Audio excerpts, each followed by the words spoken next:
Hey everybody, and welcome back to Life with Lolo. It is time for our weekly recap of Real Housewives of Atlanta. This is season 13, episode 3, and it was titled 10-10-2020. All right, y'all. I don't know what my light is doing over here. I'll figure it out later. But don't worry about that beam that you can see. Anyway, before we get started into this episode, I just want y'all to go ahead and like this recap review. Go ahead and hit that subscription box and hit the notification bells to be notified when I drop new videos. All right, y'all, let's jump into this episode. It really wasn't a lot going on. I guess I don't know when they're gonna pick it up, but we're gonna see next week's episode. Well, I don't even know if it's coming on next week because um it showed like a episode where like Cynthia and Noelle is gonna be looking at clips of Cynthia from like the last year or whatever, and it said it was coming on at 8 o'clock. So unless the time is switching for Real Housewives of Atlanta, I'm not sure if it's coming on. A new episode is coming on next week or not. But if it is, I'll be here to give the recap review. But if it's not, then I guess it'll be in the new year. So we'll see. But anyway, like I was saying, it looks like the next episode 4 gonna be interesting. So hopefully it'll pick up then, because right now it's not really giving us a lot. It opened up with Portia saying that it had like something written, and it said 165 days since Breonna Taylor's death and nothing has been done. Imagine if that was your daughter, and that was like Portia Williams or whatever. So then they show like video clips of her protesting, her back in Kentucky protesting and stuff like that. And then they were walking across the bridge, and then somebody said it reminded them of Selma on that Bloody Sunday. So then she felt connected to her grandfather because her grandfather marched with Martin Luther King on that Bloody Sunday. So she was just like, look, this is what we need to do type thing. What else, child? I think that was it. Oh, she got arrested again, and she was like one of the last people to be released because they wanted to like prove a point or something like that. Then we see Kenya. We see like little snips to everybody. So we see Kenya on the phone with Brandon. She's struggling on how to turn the phone the long way. I don't know why. Then we saw Marlo at Candy's giving Riley a camera as a gift. And then we saw Mallory talking to Cynthia about the wedding. So she was saying like the guests will be wearing black. The wedding party will be wearing white. And her and Mike will be wearing a different color. And their colors are black, white, silver, and I want to say she said another color, but I can't remember. And then we are at Drew's house. So Drew and her baby Anaya, they're making pancakes and stuff. And them pancakes looked thick and pale. I was just like, ugh, you ain't gonna put no more color on that? But whatever. Her husband, he come downstairs with a keyboard. He's setting up in the living room because I guess that's where the church services is going to be for his mother-in-law. Because remember, she said she wanted to have church services and stuff like that. We see the son, he done FaceTime dang on Drew from the pantry. I was just like, ain't y'all in the kitchen? Whatever. So she like, why you ain't bring me the serum? I was cracking up. So then the little boy, I don't remember his name, but he wanted to get in the bench with Anaya or whatever. She was like, I don't think that's safe and stuff like that. Y'all get it one at a time. Here come Ralph undermining her, putting the boy up in the dang on bench, and she's just like, here, but she don't say nothing. So then her oldest son, he come downstairs. I was cracking up the way he was looking at that plate like that shit was funny to me because that's how I was looking at them pancakes, and I was like, they ain't got no sides. But she did give him a piece of bacon, but I was just like, Anyway, she said that they tabled the conversation that they was having at the anniversary, and that seems to be all they kind of do here is just table conversations because they don't want it to go left or too far or stuff like that. So they just pretend like it's rainbows and unicorns and everything is fine. I don't know how they do that shit. But anyway, the mama, she in the living room and she telling them about the sermon, and she was saying something like the theme is bridle your tongue or something like that. And then she looked at Ralph. So Drew was like, why she look at you? Why she look at you? So then he was like, why you look at me when you said it? What's the sermon called again? So she told him, and she was like, well, I had some discernment about you, after the whole anniversary thing, and I came upstairs to wish y'all a happy anniversary, and I came upstairs to somebody crying. So like, I really want to get this healed or whatever. I wanted to talk about this sermon and stuff like that. he got all of his feelings, talking about, well, why the sermon gotta be about me? Like, I'm not the only one in this relationship and all this other stuff. And Drew was kind of like, well, we both can learn from what she about to talk about. Like, it's just not about you. We both can learn from this and so forth. And then he kind of backtracked and was like, yeah, I guess we can both learn from it and stuff. Because him and the mama started going back and forth at it. And I was just like, this is a mess. So Drew was like, can we just table this for right now? And then we get on to this sermon and whatever. Because I guess it's going to be on Zoom and she going to do it from the living room and stuff like that. So the mom was like, okay, well, let's just get on with this rehearsal. I said, this is a mess. This is a mess. A mess. And then we see Kenya with Latoya. So, child, she was struggling to park. Was it a Cadillac? I don't know, but she was struggling to park that SUV. But she got it up there, and so she goes upstairs, and they matching. They both got on white and denim. I was like, did they playing that? But Kenya says she adores Latoya because, like, they're on the fast track of becoming good friends. Like, she's having a good time with Latoya. They kind of match and stuff like that. Kenya's getting some Patron, and they gonna have some shots and a little fruit and stuff like that. And what she was talking about, she was talking about something. Oh, so then they sitting down and they being shady. They talking about Drew Wig again. Talking about something. It was a pet cat. And then she was like, well, what's the name of the cat? Or whatever. She was like, Drewisha. I said, oh, no, not Drewisha. Talking about she need a real wig. Somebody get her a real wig. You got a hairline? Somebody got to give her a hairline.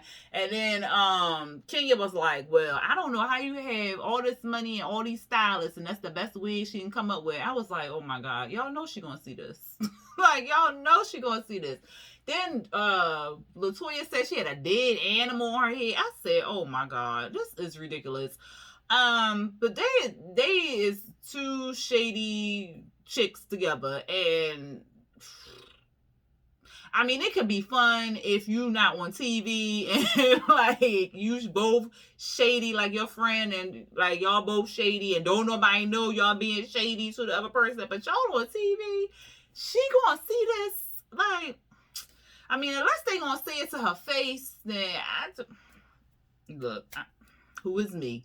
Anyway, Latoya was like, look, we need to get you on some dating sites. I need to get on some dating sites or whatever like that. Let's go take some pictures and stuff. So she's taking pictures and everything. Oh, and also she was saying, like, because Kenya was asking her about Drew. She was like, well, you don't have no problems with Drew? She was like, no, I don't have no problems with her. That's the only thing I had a problem with or whatever. Because, I mean, she seems like a nice person or whatever. And then she was like, so Kenya was like, so you ain't take offense to what she was saying about, your marriage and stuff. She was like, no, I didn't, because, like, we just not really seeing eye to eye right now, me and my husband, and we on two different paths right now, whatever. So Kenya was saying, like, she just wants to live her life, and she just wants to be happy, basically. So she was like, oh, so you are going to get the divorce? She was like, yes, I'm going to get a divorce. So she was like, okay, good, so let's get on the dating sites. That's how they got on the dating sites thing. And so Kenya get up, she taking pictures. The pictures came out, they look cute from what, Bravo had showed us. They look real cute. She was like showing her booty and stuff. I was like, girl, they gonna be all up on your DMs, okay? Don't give them the booty yet. Don't show them the booty yet, because they gonna be in your DMs like crazy. But she was like, oh, I gotta show my wedding ring. I gotta show my wedding ring. She was like, don't worry about it. I'm gonna edit that out anyway. I was like, she is a mess. Then we see Candy, Cynthia. They doing this workout circuit with Candy's trainers and stuff like that. Kenya came up there later, and then they kind of talk about how much weight they gained and stuff. And Candy's talking about something she need to lose weight from a decade ago. Cynthia was saying, like, she gained, I think, like 25, 30 pounds. And then Kenya said that she gained like 30 pounds. Because she said after she had Brooklyn, she was 155. And now she over 180 pounds or whatever. So she was like, y'all do the math. So all her weight really goes to her breast and her butt. Because her butt swolls into them pants. Look like a whole little pamper. So that's where her weight is distributed at or whatever. And I mean, that could be fine or whatever if you want all that booty and stuff. But then your pants started, they can't fit you no more, child. Then you gotta buy new pants. And then it's just too much. It's just too much. So I felt her. I was feeling her on that one. Because that's where I get my weed at. Right here. Well, no, I don't get it in my breast. I wish I did. But I get it right there in them hips and that ass, child. Woo, child. But anyway, so I did feel Kenya on that one. So she was saying she want to get rid of some of that. Cynthia said she want to get rid of all her weight before the wedding, and like I told you, Candy said she want to lose weight back to the decade or whatever. So they working out and stuff, and they was doing a good little circuit or whatever. Then they sit down, eat some fruit, and then Cynthia starts talking about how she wanted 250 people at the wedding, and Kenya was like, 250, girl, during the pandemic? I said, to see, she got more sense. Like, come on now, Cynthia, she doing too much. And then she talking about something how they gonna go see the venue, her and Mike and Mile and stuff like that. And then Kenya was like, well, you can have like a cute little wedding at Lake Bailey, and you know, I can set it up and stuff like that. Everybody keeps telling her that. And Lake Bailey is a pretty background and stuff, but she want this big ass wedding with 1,000 people and stuff like that. I was just like, girl. And then they was telling her not to wait until the last minute to get the prenup, because then we saw flashes of when Candy got the prenup and her and Ty was going back and forth, and wasn't they at the rehearsal? Wasn't they at the rehearsal and they was going back and forth about the prenup? She was like, you want to get all my money? So that was a mess. So she was warning her, like, don't do it till the last minute, because it can bring up all these feelings and stuff like that. Then we see Lauren, Portia, and Lauren and Portia, they going to pick up Tanya. Tanya had her little cute little niece, because her sister just had a baby like 10 months ago. She was adorable. They all got their bathing suits on. They headed over to one of Portia's friends, Fallon. And she got like a nice house, a nice pool back there. And she told Portia she can bring anybody, just gonna have a good ass time. So they driving up there, and Portia asked Tanya how it was with, what's her husband name? Chris, Mike, whatever. What's that man's name? I can't think his name. But she was like, oh, it was good in the beginning and stuff like that. But then, like, he was just like, after 5 months, I was just like, I just want to choke him out. So then Portia was saying, like, it was the same way with Dennis, how it was like a honeymoon. They were screwing everywhere. Then after a while, it just got to be too much. She was like, it became like a honeymoon and a divorce in the same damn year. She was saying like how they had like this big argument that she couldn't come back from, and that she's in a different place in her life right now. I think that's what she said. She said, she said she's in she doesn't like who she is in this relationship. That's what she said. She said she doesn't like who she is in this relationship right now, and they just had to separate or whatever. So that kind of made me think like she might want to get back with him, but just not right now, because she got a lot going on. And she said that she likes to put her like emotions and like put stuff in a box. So this is my emotions right here. This is me. I can't ever say the word, but she y'all know what I'm saying. So she put her, like, this is me protesting. This is me being a mama. This is me being a girlfriend. This is me. Like, so she puts it in little boxes, and she deals with it the way she dealt with it. So she put it in like a little box stored away. And then when she wanted to deal with it, that's what she did with it. I was like, oh my goodness, I wish I could do stuff like that. I cannot do stuff like that. It affects me, and it affects everything. And then, so I wish I had that ability to do that.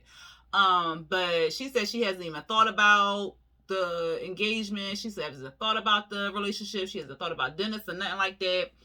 She just focused on other stuff and whatever. So they get to Fallon house. Fallon, Portia got the cheeks out. Tanya, when she took her shorts off, she had the cheeks out. Lauren, she looked like she was the only one modestly dressed or whatever. But they get to Fallon house. Fallon's pretty. They have a nice home. She looks very young. Her husband looks well matured, like he's older than her. But you know, he loved her and stuff. It was like an awkward little exchange about the upgrading of the ring and stuff. It was just weird.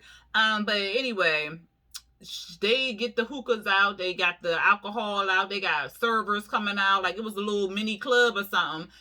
and they got hookahs, and she taking her earring off and putting it in there. I was like, not in COVID time, no. But she put the little thing in aluminum foil, and Portia was like, I'm gonna use this.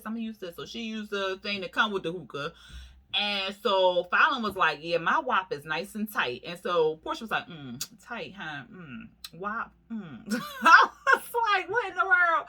So then the producers was like, well, is it all WAP, good WAP, or something like that? She was like, oh no, all WAP is not good WAP, because it can't be too wide, because then it's too wide, you just swimming in the ocean. I was dying. I don't know why that had tickled me so much, but it cracked me up. But anyway, they having a good ass time. They throwing each other in the pool. They just turning up, having a nice little girls' time and stuff. And then they in the jacuzzi, and then they talking about Portia and how it must have felt for her and stuff, and the whole her being locked up. And she was like, I didn't even cry or anything like that, but when I got home, I cried for like 3 days, because then we found out about JJ and stuff. And so they was talking about how it's just enough, basically. Like, it's just enough, and we have all felt the same way. It's just enough. It's enough. And then finally gave them like some nice little gift boxes to go home with. So then we see Drew and Ralph. So they at home, they packing up stuff, and because they're about to move to this new house. It's right around the corner, 9,000 square feet. I was like, Jesus, that's a big ass house. Okay, so who helping? Child, they must want to have some housekeepers or something. That's a lot of house. But look, they can afford it. So they gonna move around the corner and stuff like that. So she basically asking him questions like, so can we move a box in the house? Can we do this? And he like, no, because we still gotta do all this. She was like, well, I signed the seller's paperwork. He was like, no, it's a lot more involved in that and stuff. So it seemed like to me it was her first time buying a house, because she didn't know like the ins and outs and the steps and stuff like that. And nothing's wrong with that, but she didn't know. But he wouldn't tell her. So it was like he just wanted to do it all by himself, because he was like, well, because she was like, well, can you tell me like what's the process, like what's going on? And he was like, yeah, don't worry about that, I'll just write it down for you or whatever. And so she was like, like, he just want to be controlling and stuff, and he don't want me to be a process. Like, this is our first house together, like we should be doing this, like this is our thing. Like, why can't we, talk about it and, fill me in and stuff? Let me be a part of it, because we partners and stuff. So he was just like, well, you just need to pack up. And I guess I need to take I out my vocabulary. She was like, yeah, just take it out your vocabulary, because this is we and stuff. So they get in the car, they go around the corner, they fighting in front of the house. She like, well, look, I found the counselor. And he was like, okay, well, did you talk to the counselor already? She was like, yeah, I did. He was like, oh, so she coming in all biased on like fix Ralph type shit. I said, what in the world? Obviously, she got to talk to the counselor to figure out what y'all need. It ain't like she going into detail. She just calling up the counselor, was like, well, can you... we need some couples therapy. It's me and, like, you don't go into detail. You just say what you need. And then when you sit down in front of the dang on therapist, that's when he or she asks you, like, why did y'all want therapy and yada, yada, yada. I was like, what is wrong with dude? So then they arguing in front of the house, and then he's just like, all right, whatever. I'm down for counseling. I was just like, I don't like him. I don't like him. So we got rid of Mark the asshole, and then we got Ralph the asshole. Like, I don't like him. I don't like him. Then we add what's the face? Cynthia and Mike. Child. Cynthia and Mike. They are at the venue. It's the governor's house or something like that. The venue is beautiful. They're waiting for Mal. Mal shows up. They walking around. The lady's showing them like the different areas and stuff like that. And Cynthia was telling us that Mal and Mike had a good relationship, and she told Mal look, convince him into having this wedding on this date and stuff. Mal was like, all right, no problem, no worries, whatever. So they see the stuff. They outside. They talking. The lady was like, well, I'm gonna give y'all some time. So they talking or whatever. They outside. So basically, Cynthia is stuck on this 10-10-20 thing. And we as viewers and vloggers and whatever, commentators, recappers, with all that good stuff, we already know they got married and stuff like that. So to me, it's not really like the stuff that's going on between them is pointless to me, because that we already know they got married. So if we didn't know they got married, it would kind of be more like, oh wow, so what? Oh my god, oh my, is they gonna get married? Like we would be more in suspense. But since we already know they got married on 10/10/20, and she still ended up having her 250 guests, it's just like, whatever. So I guess it's like the buildup is not there, I guess, for me anyway. But at any rate, so they're talking. She's stuck on the 10/10/20. He's like, look, because he asked what was the COVID limits to the person, and I don't know what the lady said, but he was basically telling Cynthia, if we can't do it here, we're not gonna be able to do it here. We're not gonna be able to have these 250 guests. So like, was like chill out or whatever. So Mal is like, well, you can have like a beautiful little wedding at Lake Bailey and it'd be real nice, like a small intimate thing. She like, I don't want that. I want this big wedding. And she was like, I want to have this big wedding because of you. So basically because of Mike, she wants to have this big wedding, which doesn't make any sense because Mike doesn't want the big wedding. So I guess she just wants to show off and show like, look, this is my man. This is my future. This is my everything. Look at me finally marrying the man of my dreams, yada, yada, yada. I guess that's what she was saying when she said that, because she didn't really explain. But she going into it or whatever. So he was like, well, are we going to get married on 10/10/20? She was like, well, because at first she was like, I'm all in for 10/10/20 or whatever. She had the earrings, all that, child. So then he said something about, well, maybe we should get married on a different day. If it's not going to work out on that day or whatever. She was like, well, I'm not against switching the date or whatever. Like, it doesn't have to be 10/10/20. So I was like, what? so Bravo and that shady asses, they want to show all the videos, clips and stuff, or her saying 10/10/20 is the date, 10/10/20. And then they said a few minutes earlier, 10/10/20. I was like, oh, they shady. But we all know that's the date you want, and that's nothing wrong with that's the date you want, but you might not be able to have this big wedding on said date. So then he was like, well, are we going to get married? And she was like, well, I don't know, or whatever. And I'm like, girl, just, what? Who cares?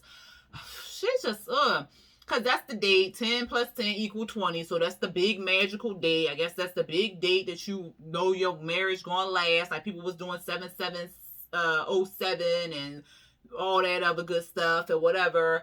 So I get it. I really get it. And it's nothing wrong with that. Like, if I were to get married like in the future or something like that, I would pick like a date like that too. Like 11/11/22, or I don't know. What's another one? Something to equal 24. Like, well, 2. I don't know, but y'all know what I'm saying. I can't think right there. Let me see. But whatever. But I would understand where she's coming from. Or maybe like 11/10/21. Ooh, that's a good one, y'all. Or but y'all know what I'm saying. I'm getting off track. But at any rate, I understand where she's coming from. But his thing is, we don't have to have this big wedding and we can still get married on 10/10/20. But she all in her feelings. Mallory is just not doing her part as a sister and being on Cynthia's side. She on Mike's side. And Cynthia like, look, the only job you had to do was be my sister. Like, girl, stop. So she goes storming off, and then they get in the car, and basically Mal was trying to say like it's a plan B, but she like, I don't have a plan B. But she not listening to any other plan Bs. All she knows, she wants this wedding here at this governor house. She wants this big venue. She wants her 250 guests. She wants this. She didn't envision this. She wants this. That's all she know. And so they get in the car, and then they going back and forth, and she like, well, I didn't never said I needed this. I said I wanted this. And so they going back and forth, and then he's saying like, well, are we going to get married on that day? And she was like, no, or something like that. He was like, oh, okay, well, okay, I'm good. We good. And then you could tell he got an attitude and stuff. And then she got a phone call from somebody. He was like, oh, I'm not doing this. And so she was like, we don't have to talk about it no more. And then he cut the camera off. So that was pretty much the end of the episode. Like I said, it really wasn't a lot. I'm surprised I got 23 minutes out of this, because it really wasn't a lot of nothing on this episode. So I hope they pick it up whenever the episode comes back on. Either it be next Sunday or January 3rd.